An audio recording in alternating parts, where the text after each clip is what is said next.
नमस्कार दोस्तों, मेरा नाम है विजय कुमार और आप देख रहे हैं कॉमिक्स पिटारा चैनल को। दोस्तों, हम लोग कॉमिक्स पढ़ रहे थे जादुई कान, जो कि बाकेलाल की कॉमिक्स है और इसका पहला और दूसरा पार्ट मैंने अपने चैनल पे अपलोड कर दिया है। पहले और दूसरे पार्ट में मैंने इस कॉमिक्स को 40 पेज तक कवर कर दिया था। अब इस पार्ट में इसके आगे कहानी को शुरू करते हैं। केस्टो देवता की वाणी केवल ऋषि को ही सुनाई दे रही थी। सारा कसूर तेरे कानों का है जो बुरा सुनते हैं, इसलिए मैं इन्हें ऐसी शक्ति देता हूं कि जो कोई भी तुझे कुछ कहेगा तो उसका उल्टा सुनेगा। और उल्टा सुनने वाली बात भी मेरे अदृश्य होते ही तू भूल जाएगा। पर मेरा की हो पुत्री, जा 30 दिन तक रोजाना जंगल में विचरते निकट के खूंखार भालू के दर्शन करने से तेरी मनोकामना अवश्य ही पूर्ण हो जाएगी, यानी तुझे पुनः केशों की प्राप्ति होगी। इसी के साथ केस्टो देवता भी अंतर्धान हो गए। मैं भी पहले देश की रानी से बदला लूंगी। रिसीवर, पहले देश की रानी आपकी आंखें फुलवाना चाहती है। केस्टो देवता के वरदान के फलस्वरूप रानी मौलक्खा के मुंह से निकले शब्द ऋषि के कानों तक पहुंचते पहुंचते बदल गए। रिसीवर, पहले देश की रानी अब आपकी आंखों में सोने की सिलाई से सुरमा डालना चाहती है।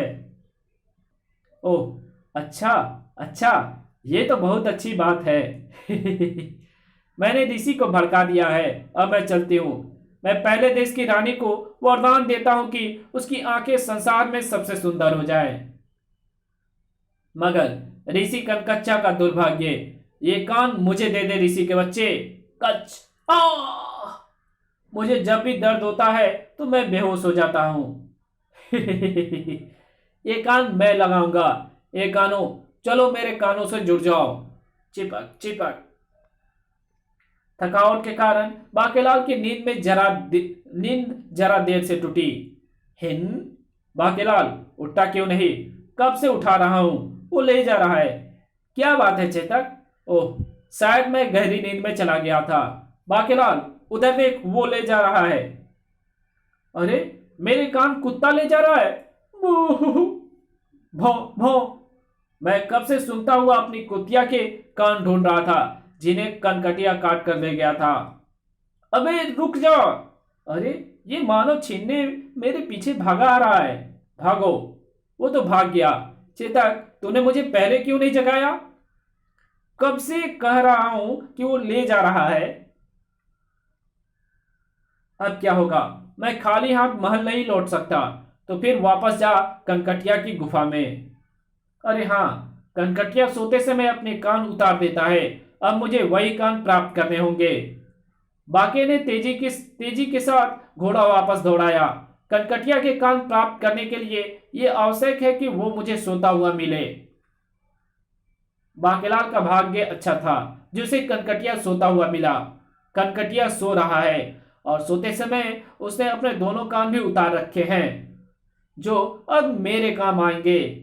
कान तो मुझे मिल गए। अब भाग बेटा बाके। चेतक, भाग। अब सीधा महल पहुंचकर रुकियो। बाकेलाल द्वारा कान ले आने का समाचार सुनते ही चारों ओर हर्ष की लहर दौड़ गई। क्या?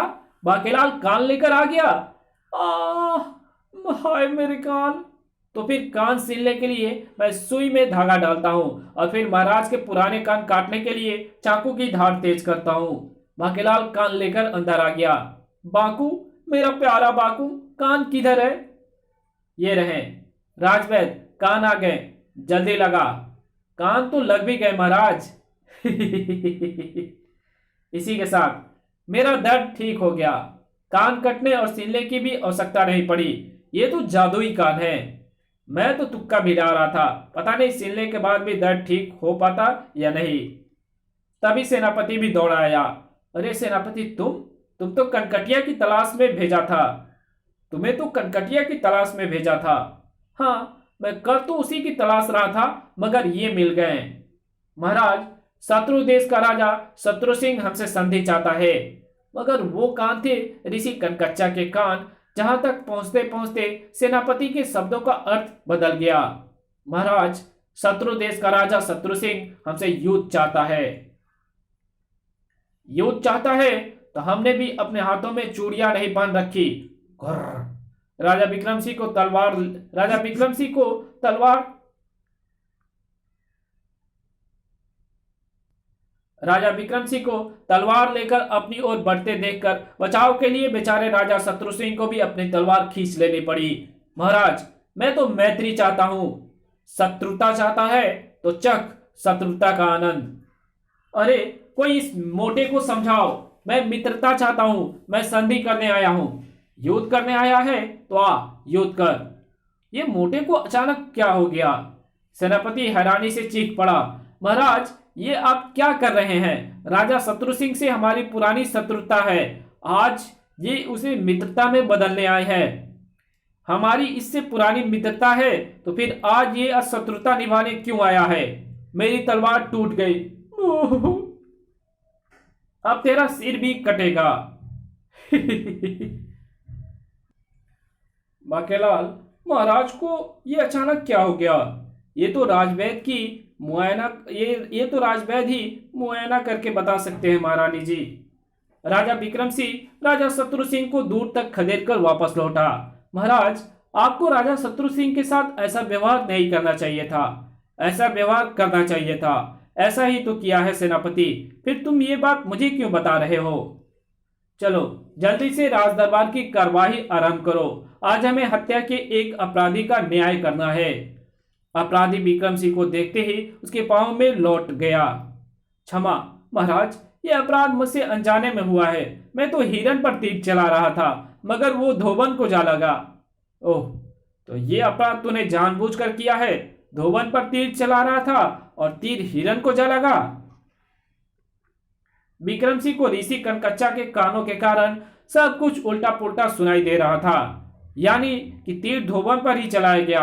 हम उसे फांसी की सजा सुनाते हैं, ले जाओ इसे, कल सुबह फांसी दे देना। नहीं, मैं निर्दोष हूं। न्याय प्रक्रिया जारी थी। महाराज, इसके मवेशी मेरे खेत चर गए, मुझे 100 स्वर्ण मुद्राओं का हर्जाना दिलाया जाए। तुम्हारे मवेशी इसका खेत चर गए और तुम खुद ही हर्जाना देने की बात भी कह रहे हो? वाह, ये तो बहुत अच्छी बात है। इसे 100 स्वर्ण मुद्राओं का जुर्माना दे दो। महाराज को क्या हो गया बाकेलाल? ये तो सब उल्टा पुल्टा कर रहे हैं। वो लगता है कान का दर्द महाराज के मस्तिष्क तक पहुंच गया है और वो धीरे धीरे विक्षिप्त हो रहे हैं। बाकेलाल, ये सारा संकट तभी से उठ खड़ा हुआ है जब से महाराज ऋषि कनकच्चा के दर्शन करने को गए थे और कान के दर्द के कारण बिना दर्शन किए ही लौट आए। ओह बाकेलाल, तुम ऋषि कनकच्चा के पास जाओ और आदरपूर्वक उन्हें यहाँ लेकर आओ, शायद उन्हीं के प्रताप से महाराज ठीक हो जाएं। जैसी आपकी आज्ञा महारानी जी, मैं अभी जाता हूं। मैं भी कनकटिया की खोज करने जाता हूं। वास्तव में तो मुझे सारी गड़बड़ बाकेलाल के लाए हुए कानों की लग रही है। अब मैं भी ये देखने निकला हूं कि बाकेलाल ऐसे में क्या करता है। बाकेलाल को वन में ही अपना घोड़ा रोक देना पड़ा। ओह नहीं, मुसीबत ने फिर से रास्ता रोक लिया। बाकेलाल, केवल तुझे मेरे कानों का संग्रहालय का पता था, तूने ही कान चुराए होंगे। बता, सारे कान कहाँ है? देखो, मजबूरी में मुझे बिल्ली के कान लगाने पड़े हैं। सारे कान तुम मुझे नहीं पता, मगर तुम्हारे कान कहाँ हैं ये मैं तुम्हें बहुत से बता सकता हूं। अरे ये तो कनकटिया है। मेरे पहले वाले कान तो चूहे कुतर गए थे, बाद में मैंने ऋषि कनकटिया के कान काट कर लगा लिए थे, लेकिन तुझे कैसे पता कि वो कान कहाँ हैं? ओह, तो वो कान ऋषि कनकच्चा के हैं। अगर मैं ये बात ऋषि कनकच्चा को बता दूं तो ऋषि क्रोधित होकर राजा को भस्म कर डालेगा। मन ही मन कुछ सोचता हुआ बाकेलाल कनकटिया से बोला, कनकटिया, मैंने उस चोर को देखा था, लेकिन ऐसे अगर मैं सारी बात बताऊंगा तो वो तुम्हारी समझ में नहीं आएगी। सारी घटना मुझे वैसे ही करके दिखानी होगी जैसे कि हुई है, और इसलिए हमें तुम्हारी गुफा में चलना होगा। ठीक है, चलो। बाकेलाल कनकटिया के साथ कहाँ जा रहा है? बाकेलाल कनकटिया के साथ उसकी गुफा में पहुंचा। कनकटिया, जब मैंने कान के चोर को देखा उस समय तुम वहां सो रहे थे, तुम वहां जाकर सो जाओ। उस वक्त तुम गहरी नींद में थे, अपनी आंखें कसकर बंद कर लो और गहरी नींद में सोने की चेष्टा करो। ठीक है, मुझे तो लेटते ही गहरी नींद आ जाती है। तब जब वहां सो रहे थे तब एक चोर आकर चुपके से तुम्हारे कान उठाकर भाग गया था। मैं भाग कर दिखाता हूं वो कैसे भागा था। बाकेलाल गुफा से निकलकर भागा तो फिर चेतक पर सवार होकर सीधा ऋषि कनकच्चा के पास आकर ही रुका। ऋषिवर, आपके कान कनकटिया से राजा विक्रम सिंह ने कटवाए थे। क्या? मैं समझ गया, उसके कानों में मैंने ही दर्द पैदा किया था। इसी का बदला लेने के लिए उसने मेरे कान कटवाए होंगे। अगर आपको मेरी बात पर कोई संदेह है तो चलकर देख ले। राजा ने आपके कान अभी भी लगा रखे हैं। तेरा घोड़ा ले जाऊं? हाँ, अवश्य ले जाओ। राजा विक्रम सिंह, ये तूने अच्छा नहीं किया। बाकेलाल की प्रत्येक हरकत पर सेनापति की नजर थी। ये बाकेलाल कर क्या रहा है? अब आएगा मजा। बाकेलाल इतना प्रसन्न क्यों हो रहा है? अवश्य ही इस बात में कोई भेद है। भारा टोली विशालगढ़ आ पहुंची थी। हमारे कानों में हमारी शक्ति थी। हम अपने कानों से सोचते हैं। एक दिन हमने अपने सम्राट कानू की गद्दी छीनने के लिए उस पर आक्रमण कर दिया। आक्रमण विफल हो गया। कानू ने हम सबके कान काटकर हमें देश निकाला दे दिया।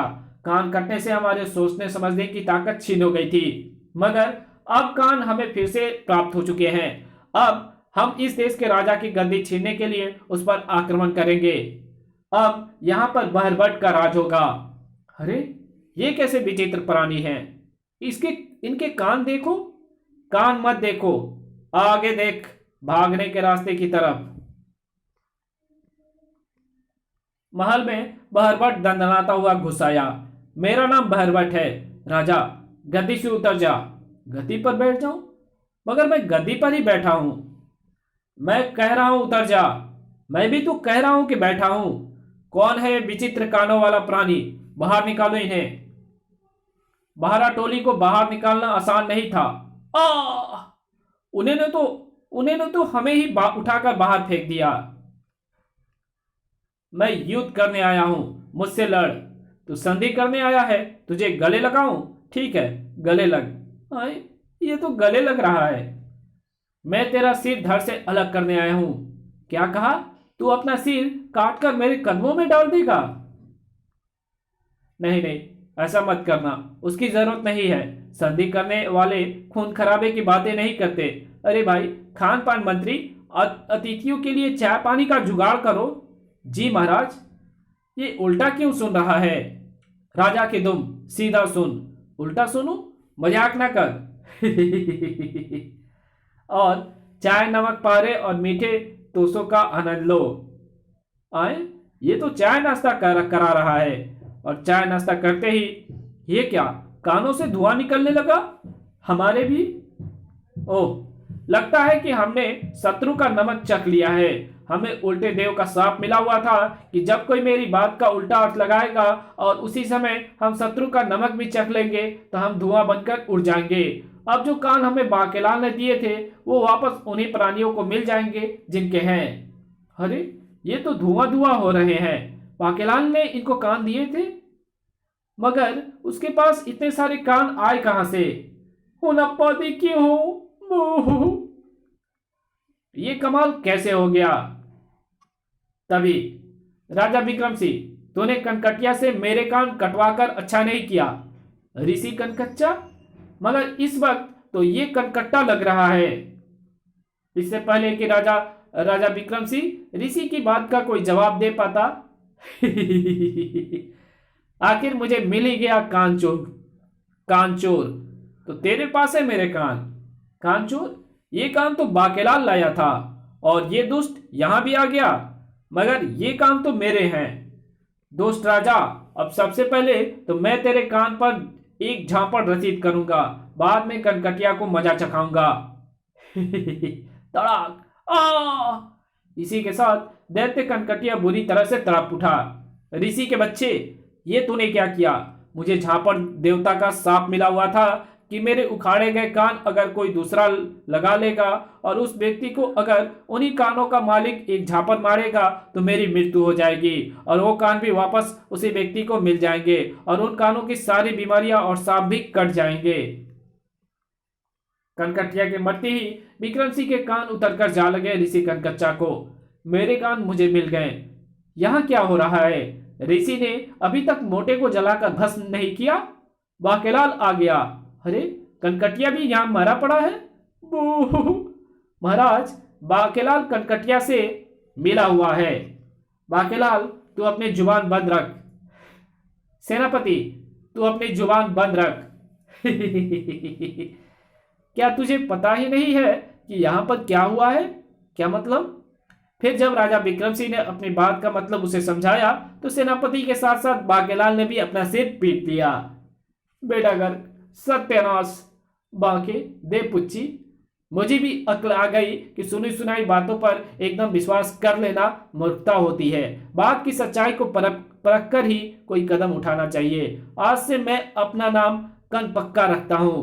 बोलो ऋषि कनपक्का की जय। इसी के साथ ये कहानी भी यहीं खत्म होती है। तो मिलेंगे एक और नई कॉमिक्स में, तब तक के लिए बाय। अगर वीडियो अच्छी लगी हो तो इस वीडियो को लाइक कर देना, चैनल पर नया हो तो चैनल को सब्सक्राइब कर बेल आइकन को जरूर प्रेस कर देना, और जहां इस वीडियो की जरूरत हो वहां पे इसको शेयर जरूर कर देना। Thanks for watching my video.